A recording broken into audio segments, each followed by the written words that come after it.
এবং সেখানে তাদের নেতাকর্মীরা অনেকেই সাথে ছিল। না ঠিক না, কেন এই কথাটা বলতেছি? তাহলে বেগম খালেদা জিয়া সত্য না আপনি সত্য? অ্যাড করি, আপনি কথা বলবেন, আমি এখানে আপনি একটু অ্যাড করি। আপনি একটু আগে বিএনপির দু একজন নেতার কথা বললেন, আপনি জাদু মিয়ার কথা এখানে উল্লেখ করেছেন, কিন্তু আমি বলতে চাইছি যে দল হিসেবে একটি ব্যক্তির কথা আপনি যখন বলবেন সেই জায়গা থেকে দলের কিন্তু একটা ব্যাপার থাকে, দলের যে পজিশন সেটা আমি বলতে চাইছি। আমি বলে দিচ্ছি আপনাকে এটা একটু শেষ করে নিই। তাহলে আপনাকে দেখতে হবে জামাত ইসলামের রাজনৈতিক ভুল আর অপরাধ এই দুটাকে মিক্স আপ করা যাবে না, দর্শন, খুন, গুম এগুলোর সাথে। তাহলে আপনি এখন একটু পিছনে যান।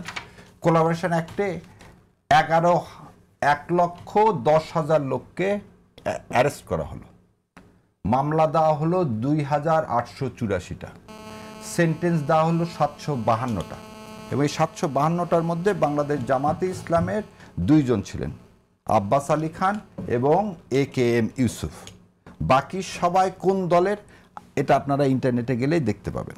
সো আপনি একটা লোককে কয়বার বিচার করতে পারেন? আর আপা আছেন, আপা আমার চেয়ে অনেক ভালো ছাত্রী, অনেক গুণ।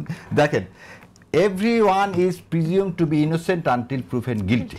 এটা হচ্ছে একদম আপনি আমি সম্পর্কে নেগেটিভ ধারণা আপনার সম্পর্কে আমি করতে পারবো না বোন, যতক্ষণ না এটা প্রুভ হচ্ছে। সো বাংলাদেশ জামাতে ইসলাম যদি 71 সালে ভুল না অপরাধ করে থাকে তার জন্য তো বিচার হতো। আর একটা জিনিস দেখেন, সবাই যে ভুল করে, মালেক মন্ত্রিসভা, এটা হচ্ছে মালেক মন্ত্রিসভা 71 সালে, এই মালেক মন্ত্রিসভা জামাত ইসলামের নেতা ছিলেন। আর দেখেন তাহলে 5 জন হচ্ছে মুসলিম লীগের, আওয়ামী লীগের 3 জন, পাকিস্তান ডেমোক্রেটিক পার্টির 3 জন, জামাত ইসলামের 2 জন। তাহলে এই 14 জনের মধ্যে অন্য সবাই তো আওয়ামী লীগ ছিল, মুসলিম লীগ সবচেয়ে বৃহৎ দল, মুসলিম লীগ ছিল, আর কে ছিল? জামাত ইসলাম ছিল, পাকিস্তান ডেমোক্রেট পার্টি ছিল। এখন আপনাকে বলি, এই স্বাধীনতার বিরোধিতা তো কমিউনিস্ট পার্টিরাও করছে। জাদু মিয়ার কথা কেন বললাম? একটা জিনিস মিস করে যাচ্ছে আমার মনে হয়, আমরা একটা জিনিস মিস করেছি। দল হিসেবে 25শে মার্চের পরে জামাত ইসলাম শুধুমাত্র রাজনৈতিক ভুলের কথা আপনি বলছেন, শুধু রাজনৈতিক ভুল কিন্তু জামাত ইসলাম করেনি। জামাত ইসলামে যে গণহত্যা হয়েছিল সেটাকে তারা সমর্থন দিয়ে গেছে এবং সেখানে তাদের নেতাকর্মীরা অনেকেই সাথে ছিল। না ঠিক না, কেন এই কথাটা বলতেছি? তাহলে বেগম খালেদা জিয়া সত্য না আপনি সত্য? এই কথাটা কেন বললাম? আমি আপনাকে পার্সোনাল বললেন না। বেগম খালেদা জিয়া যখন বলতেছেন দেলোয়ার হোসেন সাঈদী সাহেব কোন গণহত্যার সাথে জড়িত ছিলেন, আপনি তো চার্জ নিয়ে আসছেন তার বিরুদ্ধে, গণহত্যার চার্জ নিয়ে আসছেন, সমর্থন করেছিল তখন। না, আপনাকে এটা আমি বলতেছি, আবার আপনি ভালো করে শোনেন। কাদের মোল্লা সাহেবের বিরুদ্ধে আপনি দেলোয়ার হোসেন সাঈদীর বিরুদ্ধে কিসের চার্জ নিয়ে আসলেন? চার্জ নিয়ে আসছেন তারা মানবতা অপরাধ করছে, গণহত্যা করছে। সেই চার্জ আজকে প্রমাণ হচ্ছে। তখন জননেত্রী আমি বলবো দেশের আপসীর নেত্রী বেগম খালেদা জিয়া বলতেছে না তারা এটা করেনি, এটা কি এটা সাজানো নাটক। আপনি একটা জিনিস বলেন, সুখরঞ্জন বালি সে বলতেছে উনি কোনোদিন এটা করেনি। আমি একটু শেষ করেন, এবার আমাকে একটু শেষ করতে দেন, তারপর আপনি বলেন, যেহেতু 71 নিয়ে আসছে এটা বলতে হবে। আপনি একটা লোককে যার বিরুদ্ধে প্রমাণ হলো না গণহত্যা করছে, একটা দল গণহত্যা করছে প্রমাণ হয়নি আজ পর্যন্ত, তাকে কেন আপনি গণহত্যার লেভেলটা দিচ্ছেন? আমার এটা আপনার মাধ্যমে সারা জাতিকে বলছেন। দয়া করে আপনার আমিরে জামাত কি বলছেন যে আপনারা যদি চান বিচার করেন জামাত ইসলামের, উই হ্যাভ দ্যাট কারেজ। আমরা এখনো বলতেছি যে গণহত্যা যদি বাংলাদেশ জামাত ইসলাম করে থাকে আপনি বিচার করেন না ভাই, বিচার করার আগ পর্যন্ত শেষ করে দিই, বিচার করার আগ পর্যন্ত আপনি এটা বলতে পারেন না।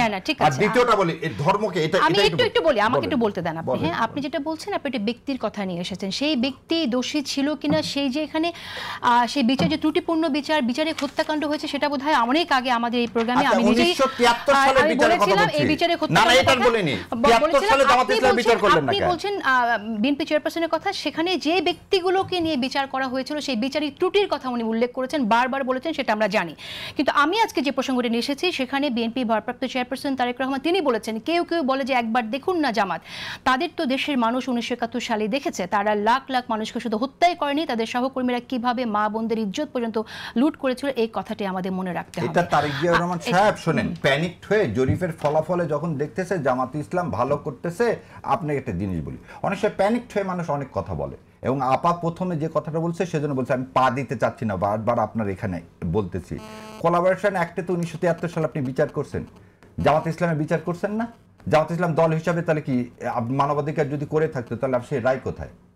সেরাই বদরুদ্দিন ওমররা বলতেছেন যেখানে, আপনি যে একটু আগে বললেন আপনি বোধহয় ভুলে গেছেন, জাদুমিয়ার যে মার্কা ন্যাপের ধানের শীষ সেটা কিন্তু বিএনপির মার্কা। আপনি এটা ভুলে যাচ্ছেন কেমন করে? আপনি তো অন করলেন যে লোকটা পাকিস্তান বিভক্তির বিরোধিতা করলো তার যে মার্কা বিএনপির আজকে ধানের শীষের মার্কা হচ্ছে জাদুমিয়ার মার্কা। এটা ভাসানীর মার্কা। তখন জাদুমিয়া সেক্রেটারি ছিল, ভাসানীর দল। হ্যাঁ ভাসানীর দল। জাদুমিয়ারে বলতেছেন কেন? মার্কাটা ভাসানী, ভাসানী এটা দিছে যে জাদুমিয়া কিনা 78 সালে সেক্রেটারি তো দলের প্রধান না। তাহলে আমি একটু একটা তো চলে আসলো বিএনপির মধ্যে, বিলীন হয়ে গেল, তাই না? ঠিক আছে, আপনার কথা ক্লিয়ার শেষ করে দেন। তাহলে যখন এই দলের মার্কাটাও হয়ে গেল ভাসানী ন্যাপের মার্কা, এবং ভাসানী ন্যাপ বিলীন হয়ে গেল, এখানে মুসলিম লীগ বিলীন হয়ে গেল। একটু আগে দেখালাম 5 জন ছিল মুসলিম লীগের মন্ত্রী। তাহলে আপনি যদি বিচার করেন তাহলে আপনার বিএনপিও বিচার করতে হবে। তাহলে আপনি একই পাল্লা থেকে, আমি একই জায়গায় থেকে আমি এক জায়গায় বলবো যে জামাত ইসলাম রাজাকার, ওদিকে আমি আমার ডান হাতের নিচে এক গাদা রাজাকার নিয়ে থাকবো, এটা কি দ্বিচারিতা হয়ে যাবে না? সেই জন্য এবং আরেকটা জিনিস বল, ধর্ম নিয়ে ব্যবসা, এই কথাটা খুবই আমি আপনি যেহেতু অনেক সময় নিয়ে ফেলেছেন, আমার একটু রেজাল্ট করে অনেক একটু ফ্লোর দিতে হবে।